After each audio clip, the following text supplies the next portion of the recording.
তুমি কি জানো ওসমান হাদির ব্যাকগ্রাউন্ড কি? ওসমান হাদির পেছনে কারা আছে তোমার তো ধারণাই নাই। তুমি মনে করেছো তোমার মতোই একজন লাফাঙ্গা যুবক ছিল ওসমান হাদি। না, ওসমান হাদির বাবা একজন আলেম, মসজিদের ইমাম, মাদ্রাসার শিক্ষক। ওসমান হাদির ভাইরা আলেম, এক একজন কামিল মাদ্রাসার মুহাদ্দিস, কামিল মাদ্রাসার প্রিন্সিপাল। ওসমান হাদি নিজেও ঝালকাঠি এনএস কামিল মাদ্রাসা থেকে আলিম পর্যন্ত পড়াশোনা করেছে। তার পুরো ব্যাকগ্রাউন্ডটাই মাদ্রাসার। অবশেষে তার বাবা তাকে বলল যে আমার এতগুলো সন্তানের মধ্যে একজন ইউনিভার্সিটিতে পড়ুক, ঢাকা ভার্সিটিতে যাক, এটা আমি চাই, সমস্যা নাই।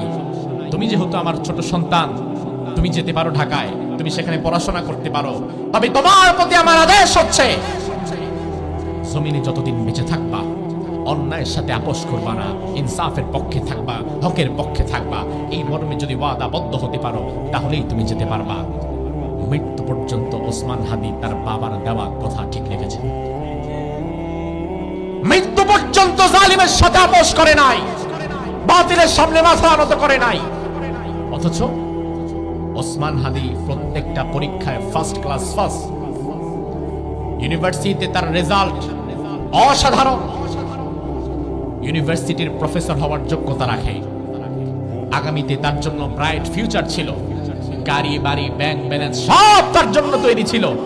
এই সব বাদ দিয়ে শাহাদাতের ঈদগাহে শামিল হওয়ার মতো ঈমানি শক্তি কোত্থেকে পেল?